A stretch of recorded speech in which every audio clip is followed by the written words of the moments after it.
Bom dia, meus queridos. Crustáceo, tá? Vamos só dar o início dos crustáceos para vocês aqui. Então, os crustáceos, né? O nome crustáceo vem de incrustáceo, incrustar, né? De como se fosse lá alguma coisa grudada, né, no exoesqueleto deles, tá? Então, por isso são chamados de crustáceos. Eles têm, né, a carapaça, o exoesqueleto, mais grosso que os insetos, né? Então, por isso chamados, né, de encrustados, né? Então, grossos. Nós temos ali a lagosta, o camarão como exemplo, né? O caranguejo, esses seres. Lembre que existe desde os muito pequenininhos, aqueles que vivem, né, no plâncton, tá? O zooplâncton, até muito grandes, como, por exemplo, lá o caranguejo japonês, que pode atingir até 3, 4 metros de comprimento. Então, muito grandes, né? Mas normalmente tem um tamanho médio, como vocês podem ver aí, ok? Esse aqui, ó, só você ter uma ideia, é o piton, né? Na verdade, é um de água doce, é um crustáceo de água doce, né? Comestível, só que não tem um gosto assim lá muito bom, mas é de água doce. Então, existe na água doce e na água salgada, tá? Esses seis.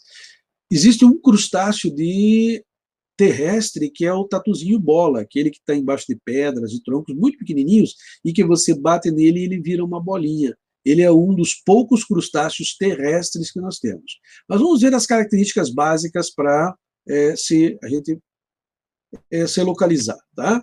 Então, ó, na classe crustácea, o que nós temos, né? O corpo dividido em cefalotórax e abdômen. Então, existe uma peça fundida, o cefalotórax, seguido do abdômen, tá? Então, não existe cabeça, tórax e abdômen, tá? Aqui até o desenho aqui de vocês está falando, mas é um erro, tá? É cefalotórax, essa estrutura que está aqui, eu não vi que estava. Ah, não, ele une aqui, né? Ele dá o nome aqui em cima, então tá certo. Uniu a cabeça com o tórax, cefalotórax, mas você normalmente não consegue distinguir essas duas peças. E aqui na sequência, o abdômen, tá certo? Então, cefalotórax e abdômen. Dois pares de antenas, então pode ver uma antena grande e uma antena um pouquinho menor aqui, né? Então eles são chamados de tetráceros, ceros, antenas, tetra, quatro, tá? Professor, mas tem o camarão sete barbas, ele não tem sete antenas? Não. Ele tem dois pares de antena, sendo que uma das antenas depois se bifurca em várias outras anteninhas menores, tá? É como se fossem umas plumazinhas saindo daqui. São plumas que não são não pena, né? Mas lá, e também não tem sete barbas, né? Ela vai ter um número par de barbas e não um número ímpar, tá certo? Então, só que ficou o nome, né? Camarão sete barbas. Mas é a anteninha que se bifurca aqui, tá certo? Tranquilo? Número de patas, ele tem 5 ou mais patas. Normalmente são 5 para andar, por isso eles são chamados de decápodes, né? 5 pares para andar. Mas isso aqui também é considerado patinhas, apêndices, né? Que ele usa para natação, tá? Então, normalmente diz assim, ó, no mínimo 5 pares, tá? De patinhas. E aí pode ter mais, dependendo da espécie. O tatuzinho bola é muito parecido com esse aqui. Eu não consigo ver aqui no desenho se é um tatuzinho bola, mas quando você for um tatuzinho bola, é aquele que quando você bate, porque ele está muito plano aqui, né? Quando você bate, ele vira uma bolinha. Então é o único crustáceo de água, melhor, o único crustáceo terrestre que a gente conhece. Aqui vocês podem ver alguns crustáceozinhos, né, as lepas, tá? O camarãozinho transparente, que dá para ver os órgãos internos, inclusive. Alguns caranguejos que são exemplos desses seres. O sistema digestório, né, que é um sistema digestório completo, começa com boca e termina com ânus, e veja, o sistema digestório passa pela parte de cima do corpo, tá? Então é dorsal. É aquele risquinho preto que normalmente você tem em cima do camarão, tem gente que tira, né, esse risquinho que é a continuação do sistema digestório. E o sistema respiratório, que como é aquático, respira por brânquias, mas a particularidade dos crustáceos é que essas brânquias estão na base das patas. Então aqui vocês têm as patinhas com as brânquias. Quando ele se movimenta, né, aqui entra a água e o oxigênio então é retirado, sai aquela água, H2O, mas sem o oxigênio dissolvido.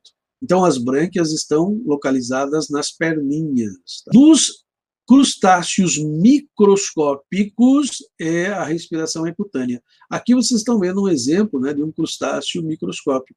Esse serzinho que vocês estão vendo aqui, ele é bem comum em água muito salgada. Então, naquelas regiões onde você tira a água do mar para retirar o sal, que fica extremamente salgada a água, antes dela evaporar completamente, esse ser aparece lá. Ele é chamado de Artemia salina, justamente porque ele vive em ambiente salgado. A Artemia salina tem essa forma aqui, né? E ela produz ovos que são extremamente resistentes à dessecação do ambiente. Então podem suportar, né, muito tempo fora da água até encontrarem água salgada novamente, e muito salgada. Aí ele abre e se desenvolve nesse ser. Ele é usado, inclusive, como alimentação de outros seres na criação de camarão, etc., em ambiente controlado. Tá certo? Tranquilo? Na sequência aqui, o que mais nós temos? Tá? O sistema circulatório. Como é que é o sistema circulatório desses seres? Diferente dos insetos que nós tínhamos falado para vocês, aqui o sistema circulatório ele vai ter uma partezinha relacionada com como levar o oxigênio às diversas partes do corpo. Tá? Então ele tem uma circulação aberta. Circulação aberta, nós já tínhamos comentado com vocês, né, nos insetos, é quando o sangue sai dos vasos, cai na hemocele, que é a cavidade, né, de uma artériazinha, onde tem várias células em volta, o oxigênio é retirado e o sangue é novamente capturado por uma outra veiazinha. Então, veja, o sangue sai do vaso, é como se ele tivesse uma hemorragia dentro dessa bolsinha. O sangue entra nessa bolsinha, as células retiram o oxigênio e depois ela é aspirada pelo outro vasozinho, voltando, então, às brânquias para ser oxigenado. Então, é um sistema aberto. O coração é dorsal, o coração é embaixo desses seres. Tá? Então, ele vai, no caso, na parte de baixo do corpo, e o pigmento respiratório, normalmente, não é igual ao nosso. O nosso, por exemplo, o que você tem lá dentro do nosso sangue? O ferro. Nós temos o ferro formando uma proteína, né, que dá a cor vermelha ao sangue, chamado hemoglobina. Desses seres, nós temos a hemocianina. Por que hemocianina? Porque não é ferro que eles têm, é cobre. Então, ao invés de ferro, para fazer a captação do oxigênio, eles têm o cobre.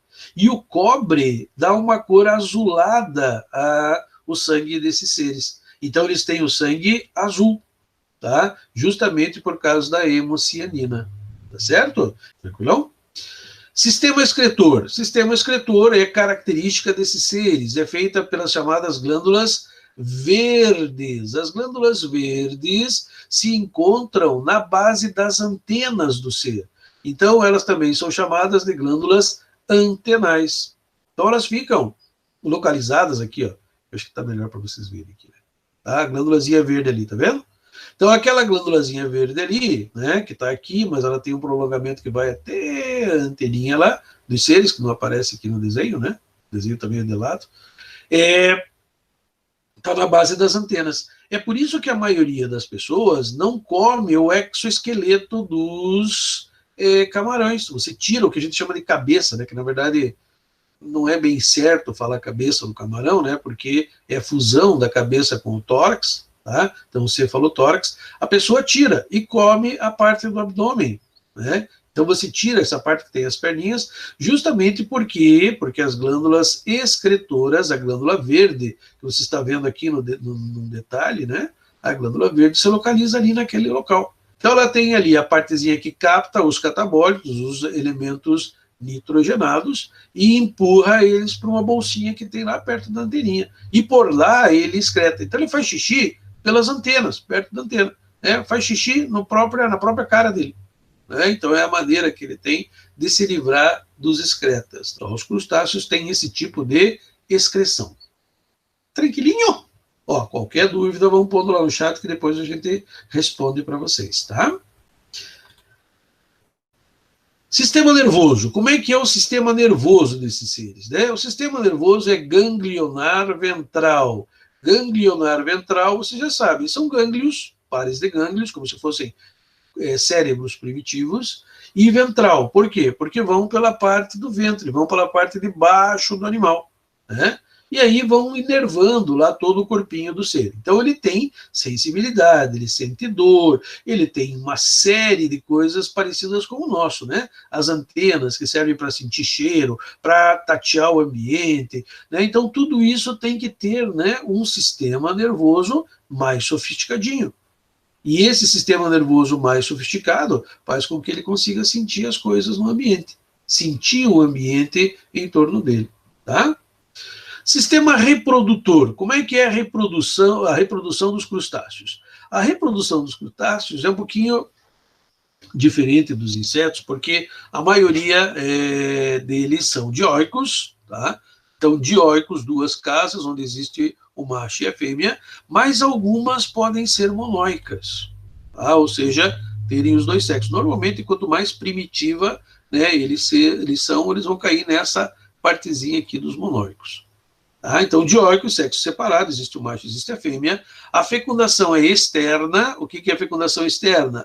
A fêmea vai, deposita os ovinhos, o macho vem e fecunda esses ovinhos fora do corpo da fêmea. O desenvolvimento é indireto. Falar em desenvolvimento indireto significa dizer que ele passa por estágio de larva. Tá? No caso dos crustáceos, são várias larvas, várias. A principal que todos apresentam é o náuplio, tá? Que é essa que vocês estão vendo aqui, tá? Essa que está no desenho aqui. Mas não é a única, tá?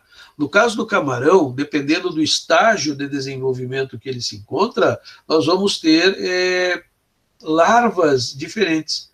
Zoé, metazoé, o náuplios, e em cada fase de larva, a alimentação é diferente. Então, para criar camarão, desde a sua desova até o completo desenvolvimento, é muito difícil, porque em cada estágio você tem que ter, no teu laboratório, uma cultura daquele alimento que ele usa para se desenvolver. Tá? Por isso que é mais fácil fazer engorda do camarão, é o que vocês veem aí por fora. O pessoal pega o camarão pequenininho, já é camarão, não é mais larva, então daí ele vai ter um tipo só de alimentação, põe em gaiolas e cria ele em gaiolas. Você está fazendo o quê? Você está fazendo a engorda do camarão. Você não está criando em laboratório, tipo o Centro de Biologia Marinha da Federal do Paraná ali, né? Eles sabem todos os estágios e têm a cultura para todos os estágios. Então, eles já dominam isso, né? Eu até tinha comentado com vocês uma curiosidade, que eles tinham muita dificuldade em fazer a fêmea desovar, né?